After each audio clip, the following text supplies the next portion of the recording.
ભારત માતા કી જય। તો મિત્રો, આજે આપણે આપણા પોતાના જ ખેતરમાં આ મલ્ચિંગથી તરબૂચ વાવવાની તૈયારીઓ કરીએ છીએ। આજે તારીખ 25/1/2026 અને આજથી આની અંદર કયા પ્રમાણમાં, કેટલા પ્રમાણમાં, શું શું ઉપયોગ કરીશું એ બધી જ માહિતી તમને બતાવીશું। અને તરબૂચ અહીંથી વાવેતર કર્યા પછી જ્યાં સુધી તૈયાર થઈને માર્કેટમાં જશે ત્યાં સુધીના દરેક એપિસોડ તમને લાઇનસર એનું બતાવીશું પ્રસારણ કરીને। તો મિત્રો, તમે જોતા રહેજો અમારું આ અમે શરૂઆત કઈ રીતે કરી છે તમને બતાવી।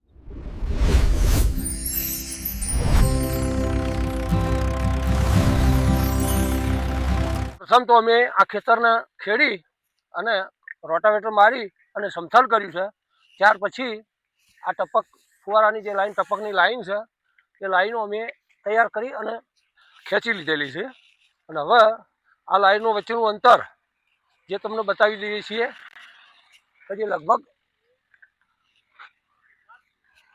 8 ફૂટના આજુબાજુનું અંતર અમે રાખેલું છે। 8 ફૂટ અંતર રાખ્યું છે અને એક જ હારની અંદર બે ટપકની લાઈનો ખેંચી છે જે તમને બતાવી દઉં। તો આ બે લાઈનો ખેંચવાનું કારણ કે લાઈન જો જૂની હોય, કોઈ ચોકઅપ હોય તો કોઈ તકલીફ પડે નહીં અને ભેજ પૂરેપૂરો મળે। હવે એના ઉપર અમે મલ્ચિંગ કઈ રીતે કરીએ છીએ એ પણ તમને બતાવી દઉં આજે। તો મિત્રો, આ પાઇપ રહી ને એ સીધી જવા દેવાની ટ્રેક્ટરના નેચે, બરોબર? ટ્રેક્ટરના નેચે જવા દેવાની અને ટ્રેક્ટરના નેચે થઈ અને આગળ જવા દેવાની સીધી પાછળ જે કલ્ટીનો એક હોલ આવે પાઇપો માટે સ્પેશિયલ, તો જે પાઇપો માટેનો હોલ આવે ને એ પાઇપ થઈ અને લેવાની આ પાઇપના હોલમાં જો તમને બતાવીએ। આ જે પાઇપનો હોલ છે એ પાઇપના હોલમાં થઈ અને સીધી પાઇપ જવા દેવાની પાછળ। પણ આમાં જોઈને એક વસ્તુ રાખવાનું કે પાઇપમાં કોઈ જગ્યાએ ઓટી ના પડે। જો ઓટી પડશે તો પાઇપમાં પાણી નીકળવાની તકલીફ આવશે અને જે હોલમાં પાઇપ ગાલી હતી એ સીધી હોય પાછળ બહાર નીકળી, બરોબર? હવે એ બહાર નીકળે ને તો આ મલ્ચિંગ જે રહ્યું ને એના લેવાની પાઇપના ઉપર। મિત્રો, આ પાઇપો જે બહાર આવી ને એના સીધી બહાર લઈ અને આ મલ્ચિંગ જેટલું હોય એટલી પાઇપો ખેંચી અને મલ્ચિંગ એટલે જ પકડવાનું જેથી કરીને મલ્ચિંગનો વેસ્ટેજ ના જાય। ઘણા ખેડૂતો મલ્ચિંગ બહાર લોબું ખેંચતા હોય તો એનાથી શું થાય, મલ્ચિંગનો વેસ્ટેજ પડે અને દાબીને પકડવી પડે આટલા પાઇપ, જેથી ટ્રેક્ટર હેડે ને તો પાઇપ અંદર ખેંચાશે અને વૈકલ લોડ આવે પાઇપ અંદર ખેંચાવા માટેનો, તો તમારે દાબીને પાઇપ પકડી રાખવી પડતી હોય। તમે જુઓ પાઇપ આટલાથી અંદરનું ફિનિશિંગ કેવું આવે મલ્ચિંગનું।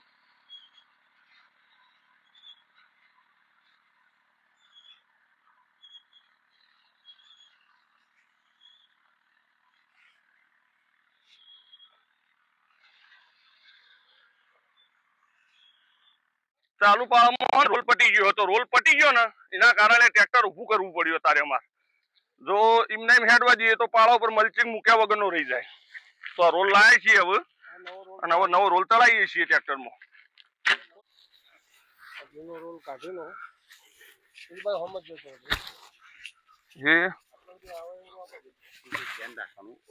રોલ ભરાઈએ છીએ। તમે જુઓ આ રોલમાં મેન ખાસ ધ્યાન રાખવા જેવી બાબત એવું છે કે આ રોલ ભરાવો તો હમો ઊંધો ધોવાનું મેન। જો ઊંધો આવશે તો તમારો મજૂરી મોટો પડશે। એના કારણે પછી આવે ને બે બાજુ લોક કરવા માટેની સિસ્ટમ આવે, તમને બતાવી દઈએ જેથી રોલ પાછો ખેંચાઈ ના જાય। બસ મજબૂતી રીતે બોધી અને પોનાથી બોલ ટાઈટ કરી દઈએ। ટાઈટ કરો તો શું રોલ નીકળી ના જાય। ઓકે, હવે રોલની આ સેલો ટેપ ખોલી અને પાછો એને જે જગ્યાએથી નીકળી ગયો હતો એ જગ્યા સુધી અમારે લઈ જવું પડશે પાછો।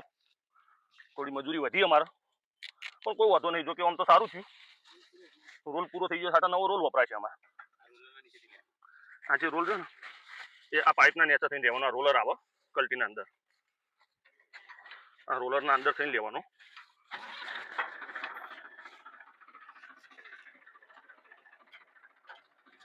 પછી મને ભેગો પકડી ખેંચશો ને તો રોલ તૂટવાના કોઈ ચાન્સ રહેશે નહીં।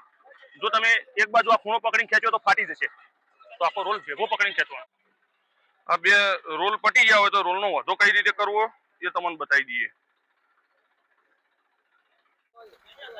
જુઓ તમે,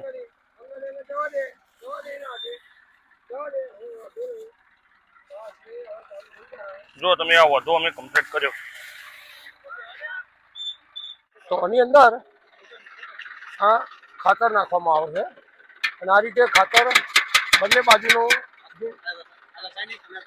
આ રાસાયણિક ખાતર આજે આ બાજુ સોળિયું ખાતર લેવામાં આવે છે. જે સોળિયું ખાતર અમે પાયામાં પહેલાં નાખી દીધું છે. જો ના નાખ્યું હોય પાયામાં તો આમાં સાણિયું અને આમાં રાસાયણિક.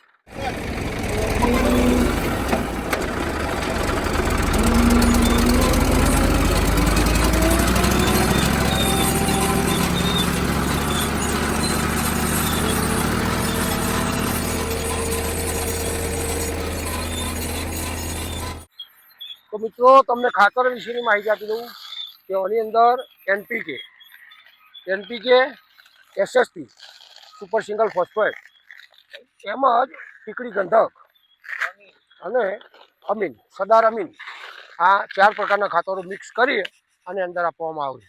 એ રીતે વળો બે બાજુ એટલે આ માટીનો ઢગલો થઈ જાય અને આ માટીનો ઢગલો આ રીતે જ્યાં સુધી ટપકનું નળી જોઈન્ટ કરવાનું જોઈનર હોય ત્યાં સુધી માટે આ ઢગલાને આ રીતે કરી દેવું પડે.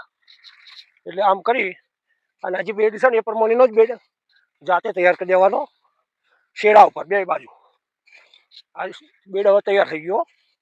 એ આ રીતે તૈયાર કરી અને પછી આ બંને જે નળીના શેડા છે એ હવે હું આ બંને શેડાને આ બાજુના લોક છે એ લોક ઉપરના પોઈન્ટ ઉપર લગાવી દઉં. તમને બતાવી દઉં તો એ આ જે પોઈન્ટનો લોક છે ને એમાં આ રીતે માટી સાફ કરી દેવી પડે અને માટી હોય તો અંદર પાણીમાં તકલીફ પડે. આ કરી આ રીતે જોઈન્ટ કરી દેવાનું એટલે બંને ટપકની બંને નળીઓ આ રીતે અમે જોઈન્ટ કરી અને પછી આ સરખી કરી અને આ જે મલ્ચિંગનો રોલ છે ને એ આ રીતે પકડી લે ભાઈ, પકડજે બેટા. આ રીતે પકડી અને આ માટી વાળી દેવી જેથી કરીને રોલ ઉપડી ન જાય.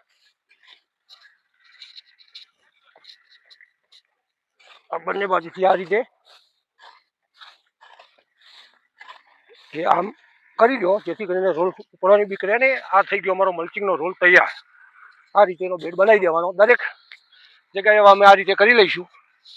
જે બીજા આ બાજુનો છે એ બેડ કરી કમ્પ્લીટ કરી અને આને પણ એ રીતે અમે માટી વાળી લઈશું. હવે આ જે હોલ રહ્યા એની અંદર અમે બીજ મૂકી દઈશું અને બીજ મૂકીને ત્યારબાદ પાણી ચાલુ કરીશું અને આજ પછી કેટલા દિવસે ઉગે છે એ અને એના પછી આગળ કઈ રીતનો એનો વિકાસ થાય છે એ તમે જોતા રહેજો. અમે અલગ અલગ ભાગમાં આગળ બતાવતા રહીશું. કા ચોપ્યા પછી કેટલા દિવસે બહાર નીકળે છે અને નીકળ્યા પછીના ટાઈમે પણ તમને હું અવારનવાર બતાવતો રહીશ.